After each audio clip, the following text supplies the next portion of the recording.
Immagina la storia come una staffetta di 80 anni, dove il testimone non sia niente di tangibile quanto piuttosto un'idea semplice e per un certo periodo rivoluzionaria. Qualsiasi suono può diventare musica se hai la macchina giusta per catturarlo e processarlo. E c'è un legame da tenere a mente, quello dei Pink Floyd col nascituro industrial. Usano le stesse macchine, identiche, ma con due verità contrapposte. Da un lato abbiamo i Pink Floyd che dicono con la macchina l'uomo può volare, ma l'Industrial risponde piccato guarda che tu non te ne accorgi, non lo vedi, ma la macchina ti sta già usando. Probabilmente è una delle tue macchine e lo sta già facendo. E non a caso il ponte perfetto tra i due mondi, vedremo non solo, è una canzone degli stessi Pink Floyd, Welcome to the Machine.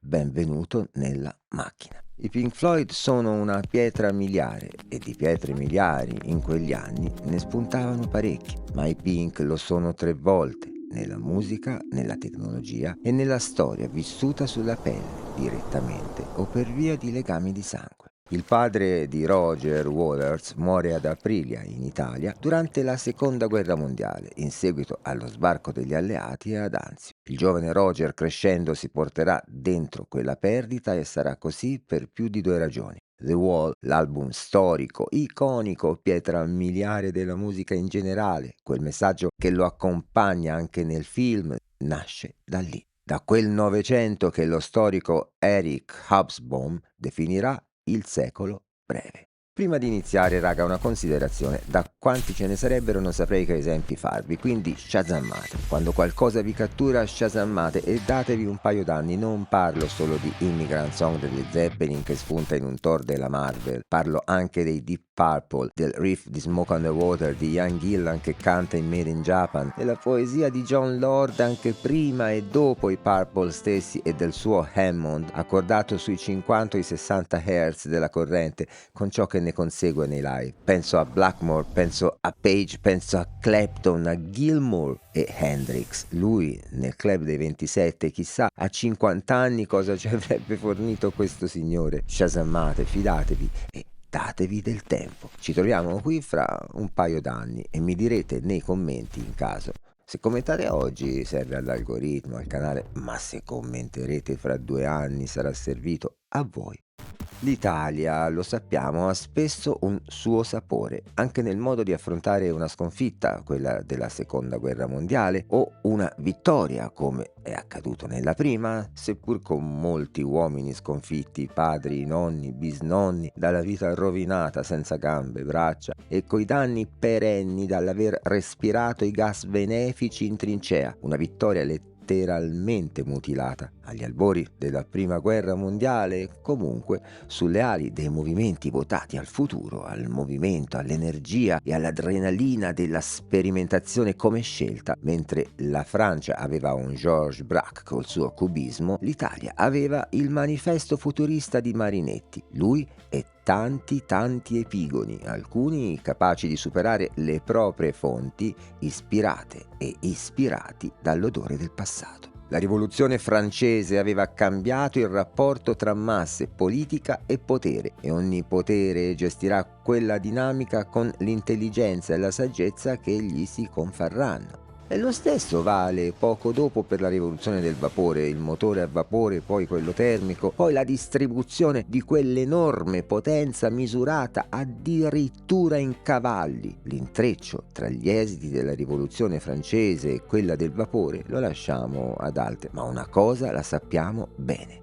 La musica accompagna ed è accompagnata dall'antropologia, dall'etnografia, dalla sociologia e da tutto quanto. Il punto è il porsi, se non il capire, come la musica moderna e la rivoluzione elettronica, se siano contemperate e abbiano militato, attraverso i medesimi strumenti, coi diversi segmenti sociali, figli delle due grandi rivoluzioni, esplose in un secolo e durate per sempre. Del resto, se dichiariamo di voler partire dall'intorno dei Pink Floyd per arrivare per ora a ciò che, trasversale tra musica, design, moda e non solo, si è voluto chiamare industrial, metal un motivo deve pur esserci ed ha una data precisa. Fu l'11 marzo del 1913 che un pittore futurista milanese, Luigi Russolo, pubblica L'arte dei rumori, un manifesto scritto per essere letto, immaginato e ascoltato da un compositore, Francesco Balilla Pratella, dove Balilla non è un aggettivo antelitteram, è parte del cognome. Un manifesto che soddisfaceva le aspettative filosofiche di Russolo sull'interpretazione della propria lampante epoca. L'anno seguente, nel 1914, sarebbe nato il sottotenente Eric Fletcher Waters, il padre di Roger dei Pink Floyd, che con la sua morte segnerà la poetica della band di un figlio di soli 5 mesi e che non conoscerà mai. Roger ne parla in When the Tigers Broke Free e indirettamente anche in Another Brick in the Wall, parte prima. Ma la musica dei Pink Floyd, come può accadere solo alla vera arte, trascende le intenzioni dell'autore. Accade perfino nella scienza. La musica è arte, ma è anche, purtroppo per fortuna, matematica. Abbiamo visto col rapporto tra fondamentale e armoniche, tra frequenza e lunghezza d'onda, e col rapporto della cosiddetta sezione aurea, che lega le armonie del cosmo alle vibrazioni che risuonano più naturalmente nel nostro orecchio. La stessa forma che ritroviamo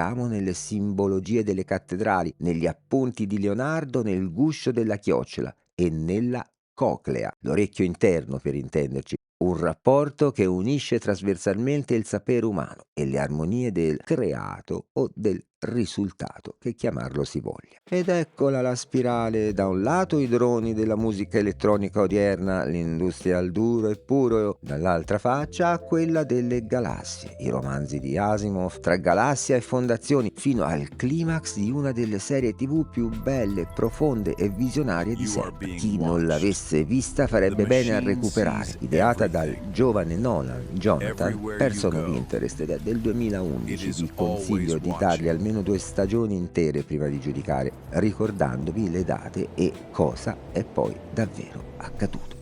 La quinta stagione pagò il calo degli ascolti con meno puntate e meno gravitas. Si dimentica sempre, diavolo, che le opere poi durano decenni o anche per sempre. Eppure nell'ultima puntata della quarta, l'apice della trama orizzontale, senza spoiler, quando accade quella determinata cosa colma di tutto il pathos di cui quell'opera è pregna, a suonare è proprio un pezzo dei Pink Floyd, Welcome to the Machine, mentre a video scorre una conversazione tra un occhio e un orecchio, tra un padre e una figlia, tra uomo e divino, e cioè di un uomo allo specchio con se stesso. La musica è dei Pink Floyd ed è perfetta per quel momento, come se 40 anni prima la commistione tra psichedelia, rock ed elettronica avesse creato la leva perfetta per un istante tanti anni più avanti, e che forse prefigura a propria volta futuri o presenti ancora un pelino più avanti. Per il momento siamo ancora nel 1914 al Teatro dal Verme a Milano, alle porte della Prima Guerra Mondiale, con l'assunto molto futurista che l'orecchio dell'uomo moderno non sia fatto più per il cinguettar degli uccellini o per il canto un po' berciato e assai melodico delle sere a veglia nelle aie toscane o nei luoghi della ruralità nei piccoli centri. Siamo ai tempi dei cosiddetti intona rumori, strumenti ideati dallo stesso Russolo e che, per sentieri misteriosi, prefigureranno proprio ciò che 60 anni, 2 guerre, una ricostruzione con annesso boom più tardi e Throbbing gristle. riproporranno adeguata al loro tempo, i meravigliosi, musicalmente parlando,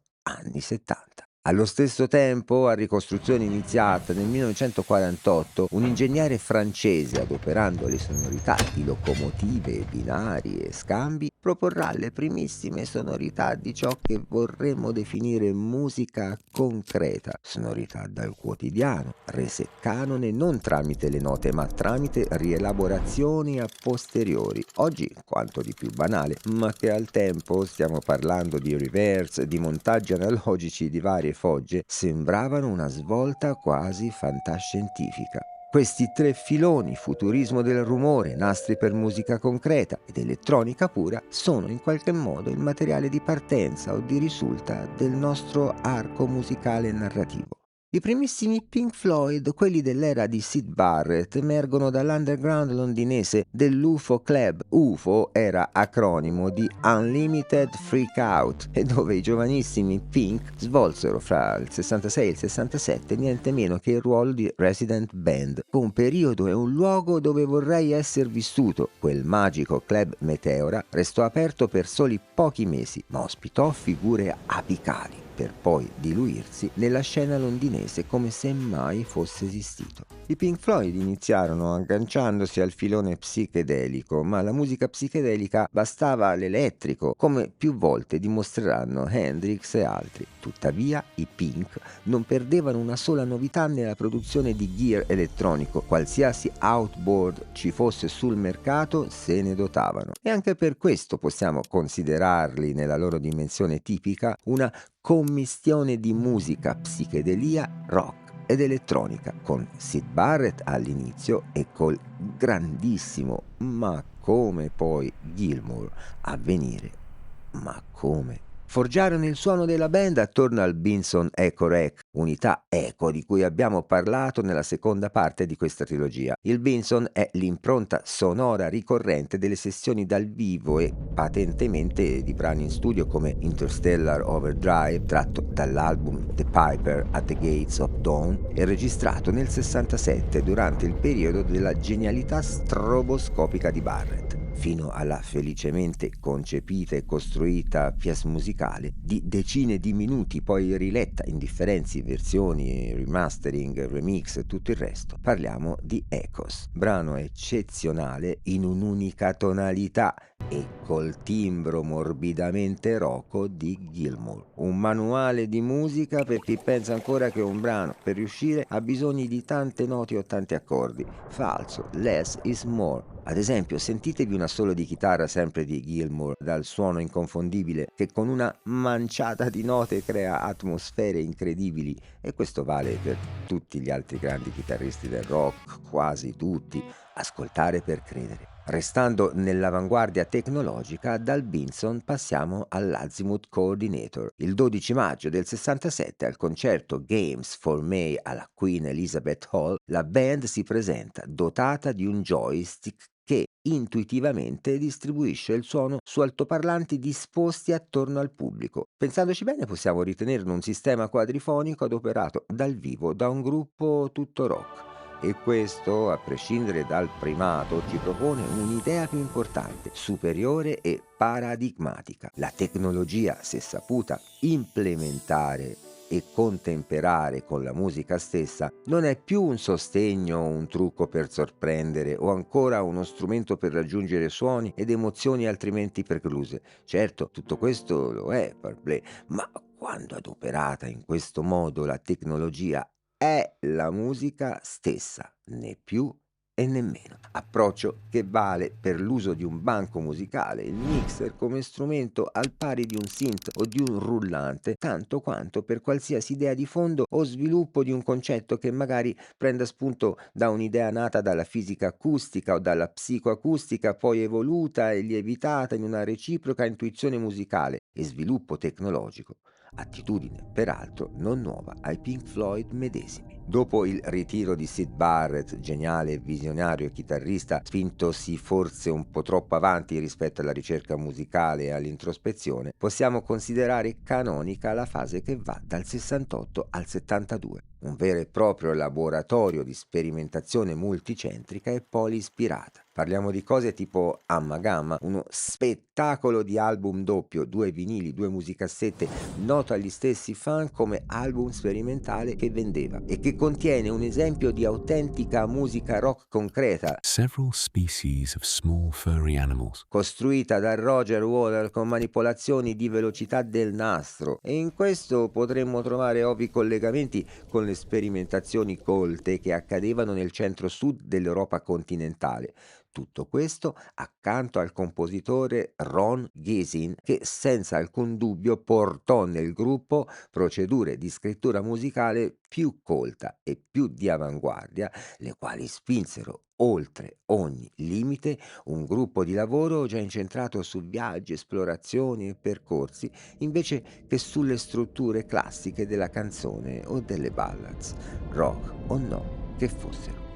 Nonostante tutto questo, ancora non si era toccato l'apice, tecnologicamente parlando, che giungerà con The Dark Side of the Moon del 73, inciso ad Abbey Road con l'ingegnere Alan Parsons, presenti gli Alan Parsons Project, per dire On the Run è interamente generata dal sequencer del AMS Synth AKS. È una sequenza di note filtrata. C'è poi il brano Time che si apre con un montaggio di ingranaggi e di orologi scaturito proprio dalla mente di Parson.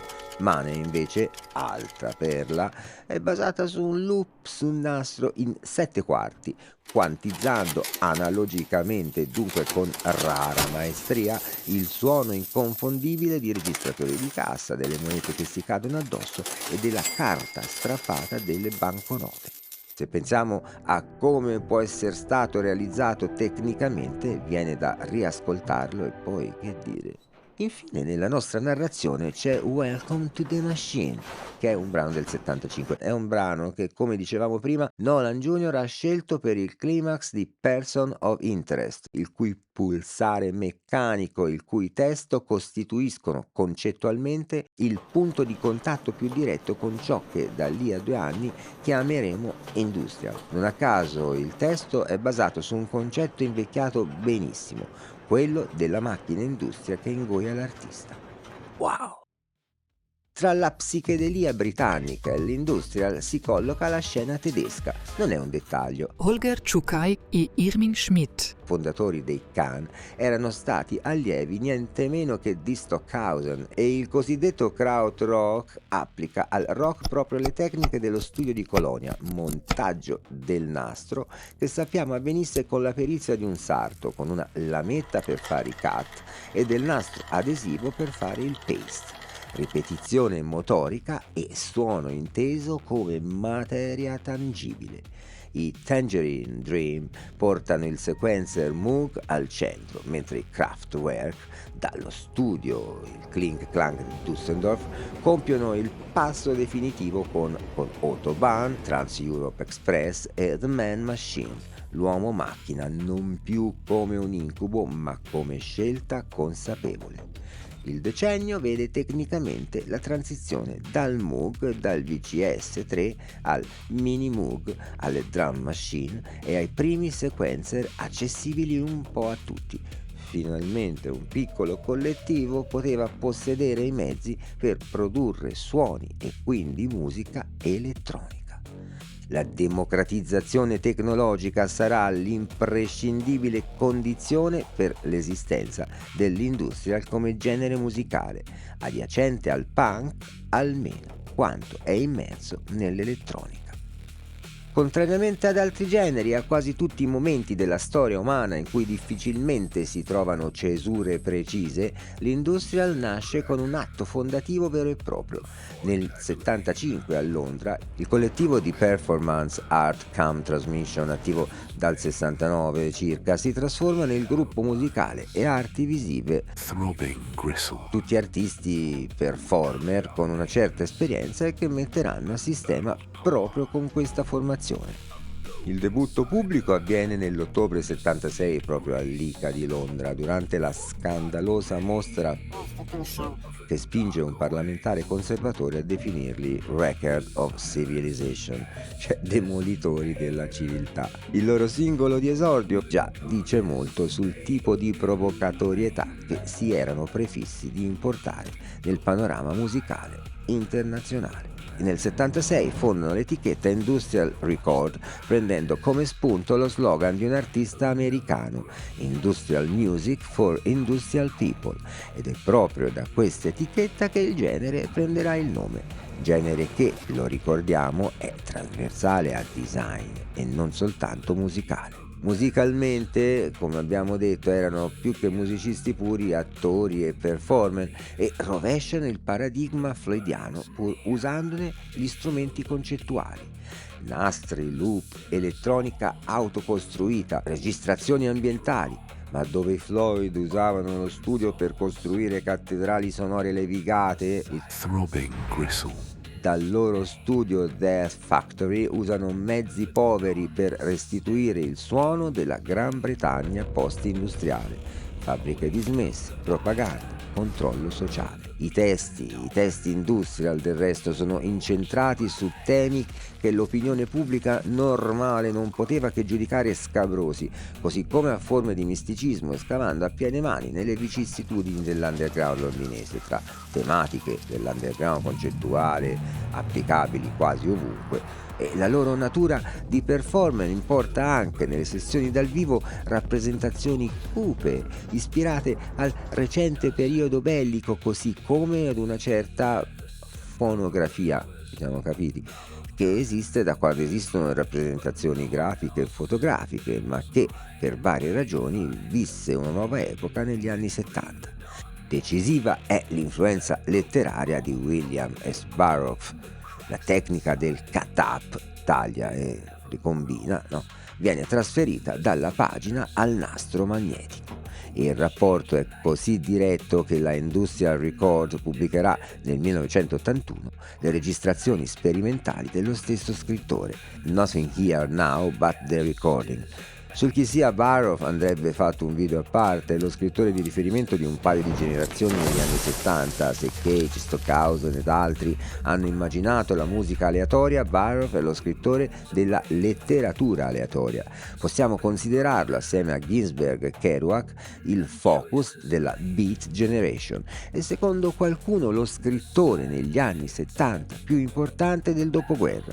È quello del Pasto Nudo, per intenderci, e tanti altri romanzi e racconti, un buon numero dei quali riveduti e ripubblicati più volte. Gli album chiave escono negli stessi mesi del punk, col quale l'industrial condivide il do it yourself, rifiutandone nella sua forma iniziale il formato rock, niente chitarra, basso e batteria, ma considerare qualsiasi suono come fosse uno strumento. Va detto che l'aspetto più rimarchevole e provocatorio della band lo ritroviamo nei testi e spesso nelle fotografie, nelle immagini e negli spezzoni che si proiettavano in occasione dei loro concerti. Il 77, dunque, l'anno di Animals dei Pink Floyd e del primo album dei Throbbing Gristle, è il perfetto crinale del nostro arco narrativo, di questo ponte che collega la poetica musicale di una band icona come Pink Floyd con un genere apparentemente distante, ma che in realtà faceva proprio di questa distanza un punto di contatto nel modo di concepire il rapporto con la tecnologia, con la macchina e con le sonorità proposte. Attorno alla Industrial Record si coagula una scena internazionale a Sheffield, città dell'acciaio ormai in declino. I cabaret Voltaire lavorano dal 73 su nastri, sintetizzatori e voci trattate, evolvendo poi verso forme danzabili. A Berlino Ovest gli Einstürzende Neubau. sostituiscono la batteria con percussioni metalliche, trapani e martelli pneumatici. Il rumore industriale di Russolo, ricordate il pittore milanese del 1914? Bene, ora siamo nel 1980. Il rumore industriale di Russolo letteralmente e finalmente lo si suona con attrezzi da cantiere. In Italia il milanese Maurizio Bianchi, MB, sviluppa dal 1980 una delle voci più radicali del primo industrial europeo. Insomma, da tenere a mente c'è che il filo comune non è più uno stile sonoro ma un metodo: appropriazione del rumore, critica del controllo sociale, autoproduzione e l'idea schaefferiana e insieme russoliana che il registratore stesso, come già il banco e il mixer, siano strumenti musicali, concetto che dagli anni 70 diverrà sempre meno avanguardia e sempre più acquisito da musicisti e da fonici. Sciolti i Throbbing Gristle The Mission is Terminated, anche se vedremo che fino a tempi piuttosto recenti ci saranno alcuni tentativi di rilancio e ricostituzione, il genere si ramifica. Il ramo danzabile passa per i tedeschi DAF e per i belgi Front 242, che battezzano l'electronic body music. Sequenze martellanti, voce imperativa, fisicità da palestra cordista, palestra catena di montaggio, l'ormai notissimo e sdoganatissimo pogo, quella sorta di ballo a mio parere più violento che dionisiaco. Ma insomma, il ramo rock attraversa l'etichetta Wax Tracks di Chicago, si saldano così i sequencer con le chitarre metal, e mentre gli Skinny Puppy di Vancouver portano il campionatore al centro dello studio, al centro della composizione, saranno però i Nine Inch Nails a segnare la riconoscibilità e la consacrazione mainstream del genere. Pretty Hate Machine, soprattutto The Downward Spiral, disco inciso da un solo uomo, con campionatori e computer, nuova declinazione dello studio come strumento. I Nine Inch Nails portano l'estetica musicale industrial nelle classifiche di tutto il mondo e soprattutto nelle orecchie degli automobilisti, mentre saranno poi soprattutto i Rammstein che le porteranno negli stadi.